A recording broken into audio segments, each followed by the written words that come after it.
if you stand up and do something correctly, people who care about that sort of thing will notice. They will notice and they will open doors for you. That's how the world works. Don't underestimate the utility of proper action. The goal for young people is to turn themselves into for each person to turn themselves into a person who stands up straight and who pays attention and who can think and who can speak and who can act in relationship to the highest good they can conceive of.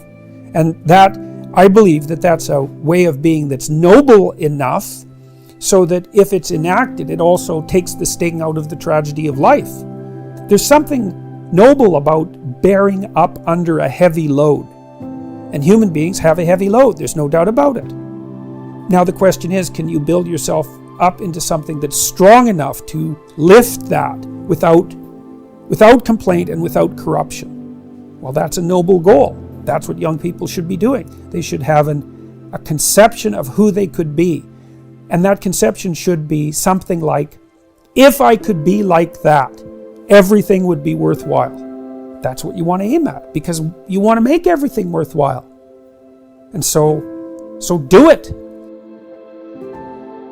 Money has done as much for you as it can do by the time you can pay your bills. It's like, well, define wealth.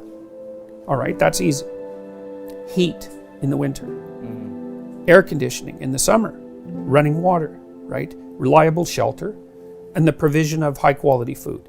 Once you've got those, and then we could add to that, access to all the world's information.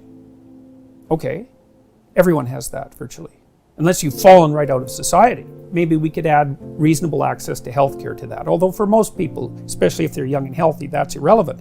But once you have those first 6 things, indoor plumbing, for example, you're already overwhelmingly rich by historical and even worldwide standards. You're already in the top 0.1% of all the human beings that have ever lived. And incremental movement past that just doesn't make that much difference, So maybe you have a 10-year-old Hyundai Sonata. I have one of those. It's like, well, I could have a McLaren. But the incremental difference when we're stuck in a traffic jam is 0. So the radical leftists overestimate the utility of wealth in relationship to its capacity to solve the fundamental problems that beset human beings. So rich people get cancer, rich people get divorced, rich people get estranged from their children. They develop drug and alcohol problems. Like they're sued constantly for what they're doing. They're engaged in legal battles, and their lives tend to be extraordinarily complex because it's not easy to handle money. It disappears, man, if you don't keep an eye on it, if you're not watching it and monitoring it and earning it, generally speaking, it disappears. And that most family fortunes disappear in 3 generations. And most Fortune 500 companies only last 30 years. And there is a 1%, but it churns, The 1% 10 years ago, they're not the same people that are the 1% now. People don't understand very well, because they don't look into it at all, is that most of the people who are in the 1% are old. So what do you want to be? You want to be young and poor, old and rich. Yeah. Like what happens is, if you're lucky as you move through life, you trade your youth for security, roughly speaking. But you're 75 and you have $5 million. Well, yeah, okay, you're 75. And of course the amount of wealth people have accumulates as they get older. Well, if the person is fortunate and sensible, because they save up their money and they've had much more time to work. And so most of these things are multivariate problems, right? Why is there a 1%? Well, because the patriarchy is oppressive. It's like, yeah, okay, that accounts for 5% of the variance, or 10% of the variance if you want to really push your argument. But then all sorts of other things kick in. Health is a good one, and intellectual power and conscientiousness and good luck and social network and timing is a huge part of it, and a lot of that's just random. Yeah. There's endless numbers of contributors to wealth disparity, not the oppression of the patriarchy. Jesus, people who think that should be embarrassed at their stupidity. And the reason I'm saying that is because you don't really start talking that way till you've been educated a little bit. But to turn everything into a univariate problem, like a one variable problem, it's the hallmark of a tremendously ignorant and weak mind, because things are complicated. And so are the solutions. Man, things are complicated enough, but the solutions are even worse. Money has its utility, primarily as a tool for doing things, really. You know, you can think about it as a means for obtaining luxury items, but that gets dull pretty quickly for most people that have any sense. It's like, I've been to the houses of very wealthy people, and some of them are quite remarkable, but because they're creative people. But most of the time, I remember going to a gated community, for example, in California, and it was a huge house. It was probably 10,000 square feet. But it was no different than a 2,000 square foot house. It was just bigger. Like, the stoves were bigger, the fridge was bigger, the wine cellar was bigger, the rooms were bigger. Who cares?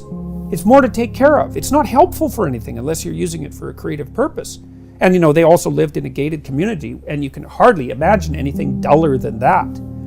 You know, like, there's nothing there. There's no bars, there's no nightlife, there's no nightclubs, there's no corner stores, there's no churches, there's nowhere for people to hang out. There's not even any sidewalks.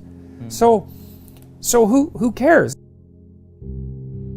Males who occupy positions of power are much more attractive to women.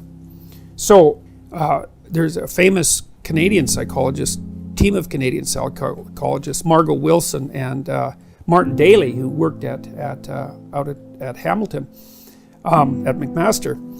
Canada's most outstanding evolutionary psychologists did a study at one point showing that, first of all, they established the relationship between inequality and male aggression. The correlation's like 0.8. It's off the charts, man. It's like, it's one of the, maybe it might be the most powerful relationship between two hypothetically independent variables that psychologists or social scientists have ever discovered. It's off the charts. So inequality fosters male-on-male violence, and it's because of competition for scarce resources, and it's driven by sexual selection pressures, roughly speaking. Yes. One of the things that Daly and Wilson did, and I believe this was in Chicago as well, they did an anthropological study of the consequence of interracial murder in the gang setting in Chicago. So basically what would happen is two gangs were vying for territorial dominance, let's say, and there was some kind of violent exchange. So let's call it a fight. Well, the thing is, if you're in one gang and I'm in another, and we engage in a violent altercation, one of us perhaps might die, but who's going to die is a toss-up, right? So that means that I can plead self-defense if I'm involved in that altercation. Well, and so generally what happened was that the plea was self-defense, the charge was plea bargained down to involuntary manslaughter or to manslaughter. The person was thrown in jail or sentenced for perhaps 3 years and served something like 18 months. And then when they re-entered the fray, when they were back out on the streets, their credibility had increased substantially, and so had their probability of success. So the left's concern with inequality is a justifiable concern. The problem is we don't know what to do with it. We don't know what to do about it. It's very difficult to shovel money and other resources, because it isn't only money that this sort of process applies to. It's very difficult to shovel resources from the pile at the top down to the many at the bottom who are hovering around zero. Yeah. So it's something that has to be taken into account, because, well, first, it's not good for everybody to be stacking up at zero, and second, it destabilizes the society itself. So, but that doesn't mean we know what to do about it. That's the critical thing. It also doesn't mean that the reason that the people at the top have most of the resources, regardless of what those resources are, it doesn't mean that the reason they have them is because they're exploiting the people at the bottom. Now, there is an element of exploitation in any complex productive system, always, because they don't operate completely fairly, right? So yeah,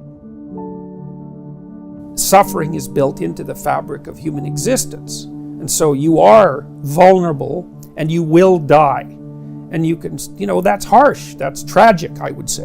And tragedy is built into being. And so to the degree that you partake in that tragedy, you could consider yourself, although I think it's the wrong way of conceptualizing it, you could consider yourself as a victim among the universality of victimhood.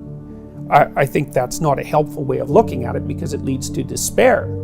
But to think of yourself as a particular victim, or to think of yourself as a victim among the privileged, I think that gets dangerous extraordinarily rapidly.